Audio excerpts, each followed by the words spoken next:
Hi, I'm Summer Simpson. I'm the VP of Product at Quantcast.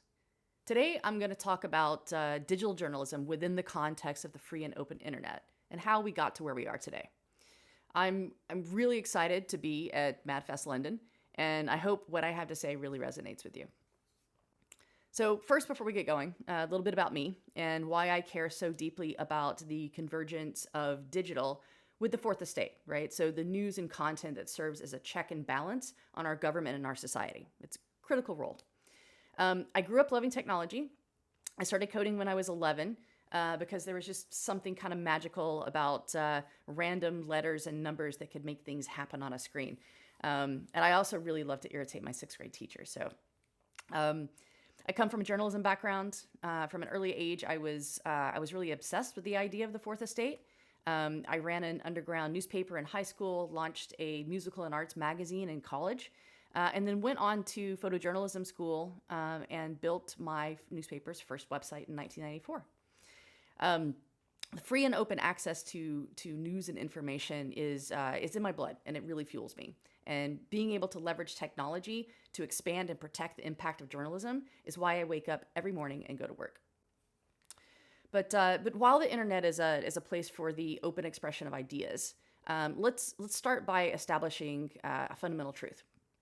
So the content that you consume on the internet, the content that people rely on to remain informed, it's paid for by advertising, right? That is the business model. So yes, there's content out there that is subscription based, but that's kind of the exception to the rule. Um, if you look at the majority of the content out there, so the articles we stumble on through the rabbit hole of search and social, news sites who cover everything from global, national, and local news to sports and entertainment that educate and inform us, hobbyist sites, right, that entertain us and help us like do it ourselves, and even larger platforms like Facebook that feed our digital social needs, right? All day, every day, all night. They're all available to us because of the ad ecosystem, as tech companies and consumers have created it, right? So let's take a quick walk through history, and for me, it's a kind of a walk down memory lane. Digital journalism did not start in the 90s. The first print content that made it to the internet for people with a computer and a dial-up connection, beating newspapers before their issues were even hot off the presses, was through an experiment that was run by CompuServe and the Associated Press. The Columbus Dispatch was actually the first to provide their content on this service, and then were quickly followed by the New York Times, the San Francisco Chronicle, the San Francisco Examiner, and the Washington Post, and many others. In the 90s, digital journalism was beginning to take off because of this whole new World Wide Web thing, and faster modems, and a little browser called Netscape. Print media was getting online at lightning speed, and the ease of web publishing increased the proliferation of online digizines like Word, Suck, and Salon. So, by the turn of the century, every major print publication was online, and many were already producing net new content that was only available digitally. They were pushing the envelope in terms of leveraging technology to generate and present content to the growing online masses. Now, all this content online made it increasingly difficult to find things unless you knew the web address. Well, Yahoo fixed this with a categorized and curated directory of websites and a new news section that aggregated content from wire services and newspapers everywhere. And Yahoo News became the most emailed page on the web and revolutionized the way that we consume news media, which ushered in a new era of news aggregation. But the world really changed once Google won the search engine race. So, starting as a simple tool to navigate the web, it grew to become the official verb of web searches. Google News joined shortly after, launching Google News in beta in 2002 and then officially in 2006. Behind the scenes, there were lawsuits, and there still are. Publishers were worried, as they should have been, and complained that Google was using their content, right? Their headlines, their leads, their photos, without permission and without a way to drive revenue for the content creators. So visits to news sites from Google News became known as Google one-hit wonders, right? So people would click on a link in Google News, they would go, they'd get the gist of the article, they'd bounce and come back. And since single visits don't monetize well, it wasn't much of a win for the publishers. But at the same time, it was hard to turn down an increase in traffic. So lawsuits were lost and dropped, and the World Wide Web just kind of continued to turn.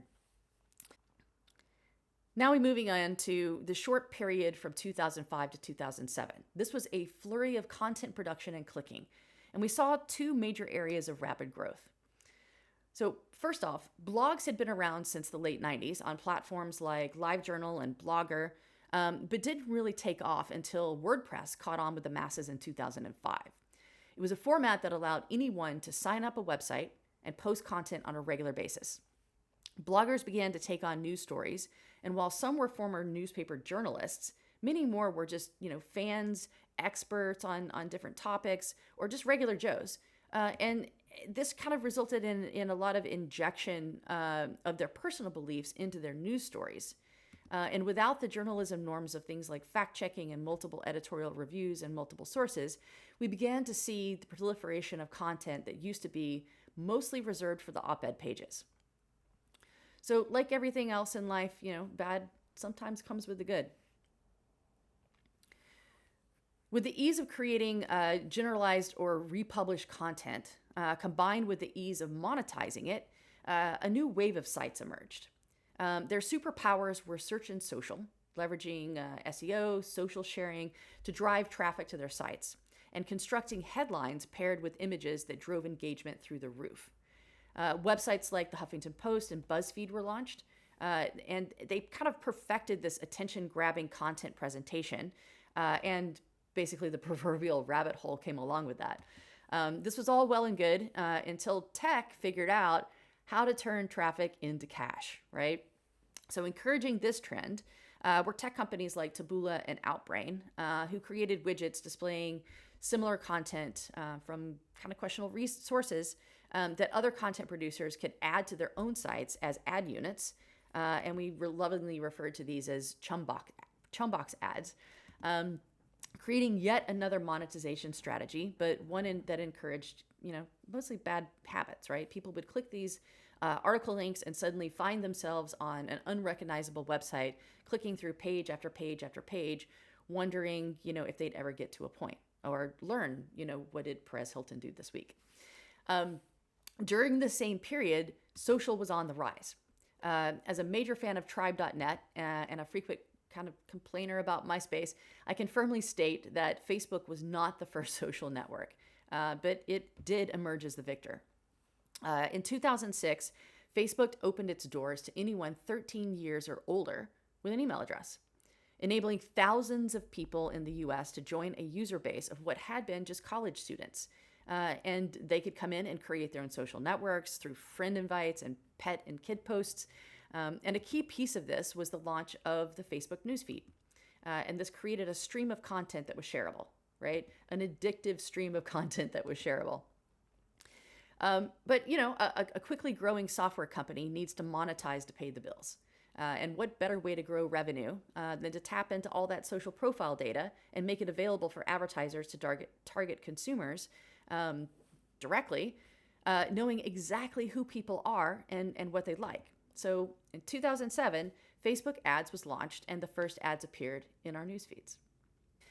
Facebook hit a major milestone just 3 years later, reaching the 500 million user mark. That's 500 million people spending more and more time every day, now on their smartphones, reading friend updates and sharing content on the newsfeed. And that's 500 million people now also seeing ads in that newsfeed.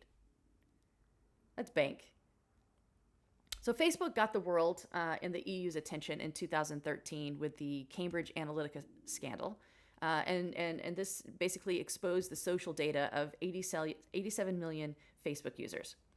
Now, Facebook was not the only tech giant under the microscope of privacy advocates and regulators, but this confirmed to regulators that GDPR and privacy regulation was the right thing to do. But this is a story for another day. This is a rat hole for another day.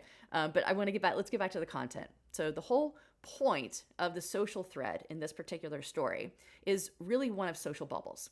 The more time people spent on Facebook getting their news and information, the more time they spent surrounded by people that they like and agree with, separating them from alternative views and the reality outside of the walled garden. I think many of you have seen this image of media bias, basically showing where each media outlet falls on the spectrum between conservative and liberal, and however you place people in between. This was all fueled by the fast-growing internet economy and the tech factor that spurred that exponential growth. So people find comfort in their own echo chamber, right? Confirming what they already believe. It's our comfort zones. So no matter where we fall on this spectrum and how hard we try to stick to the middle, there are moments we all honestly fall prey to this because we want to we hear what we think, right, and have it confirmed for us. But in all of this, the real news sources, the sources of quality journalism, have been getting squeezed and squeezed. All that marketing spend, $129 billion in 2019 in the US alone, is now mostly going to the search and social tech giants, with the remainder spread across this graph and the tech that powers the digital advertising ecosystem sitting between these logos and the marketers who hold the dollars. This leaves the producers of the quality content and journalism with very little left to actually run the business that produces the content we consume every day. So we're basically hurting the source of the content that we want, that is the source of the monetization. Now, add in privacy law requirements, the impending death of the third-party cookie, and you've kind of got a recipe for further control by the tech giants over the content. And not just the content, the revenue and the futures of these logos, regardless of what side that they fall on. Now we're in a place where the news is frankly as divided as our political parties, or maybe it's that our political parties are as divided as our news, right? Where it comes from. People live in protected information bubbles, only hearing the information they and their friends typically agree with. Facebook and Google are further cutting publishers out or controlling the flow of ad dollars around the publisher content. And big tech, with their history of questionable data and privacy practices that have made major headlines over the past 10 years, are being sought after by governments globally. But GDPR and other privacy laws that were intended as a means to ensnare the big fish and hold them accountable has instead been a widely cast net that has ensnared all of us. So what now, right? Are we so divided that we're stuck in these bubbles forever? Will the death of third-party cookies drive us back to the monetization strategies of 1999? I was there. And, honestly, the advertising experience for everyone, marketers, publishers, consumers, back in 1999 was really awful. We thought it was great, but it was really awful. I'm not sure if the Google cookie delay is a much needed reprieve or an indication that things are going to get more complicated. We don't know. So are we doomed, right? Absolutely not. You know what? We learn from the past and we create a new future, one that is privacy centric and rewards quality digital journalism, rewards the people producing the content that we consume. As Quantcast VP of Product, I feel I'm in a position to promote positive change for this industry that I care about so deeply. The last few years, I have been able to work on the Quantcast platform, which enables brands to adapt to ever-changing consumer behavior and drive growth for their business. Integral to this is ease of use and efficacy in a single platform. And it's tools like these that empower brands to focus not just on performance, but focus on their strategy and their brand integrity, right? That's the critical piece. And with the right tools, marketers can go even further. Ideally, they should be demanding transparency across the ecosystem for their marketing spend, right? Speaking to marketers directly, put down the brand safety hammers that you use today and find more precise tools to achieve your goals. They're out there, right?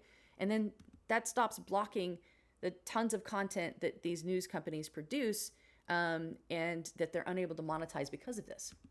And most importantly, and this is my whole point, spend in ways that match your brand beliefs. Choose to support quality digital journalism with your ad dollars. Now, As a woman in tech, I've kind of had to forge my own path to success. But along the way, I found the support of mentors and advocates. And like it or not, what I've learned is that money drives change. So where and how you spend your ad dollars changes our media. By supporting quality publications that are BIPOC and woman owned and operated, brands fuel more of this great content, creating more diverse voices in our media and possibly even reversing the direction of this great divide that we've seen, right? And as marketers, you can rise to this challenge. But frankly, talk is cheap. It's about actioning on this. We've recently made this easier, allowing you to target properties directly from the Quantcast platform. This is a project that has been near and dear to my heart. We have partnered with Bcode and other publishers directly.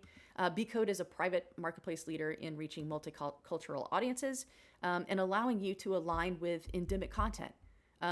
We've built partnerships to enable advertisers to support diversity and inclusion. We are taking real action in this area. So the point is, advertise on sites that specifically target BIPOC audiences and cover the key issues and topics that resonate with the audience. That's going to connect your brand to what people care about and to quality content at the same time.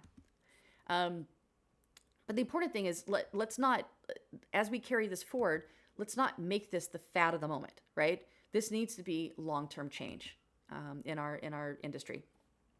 Our media shapes our perceptions, and diverse voices create diverse viewpoints. And the thing that I love to say all the time, the free press is not free, but that's why your brand dollars can be such a catalyst for change. So please be a part of that change.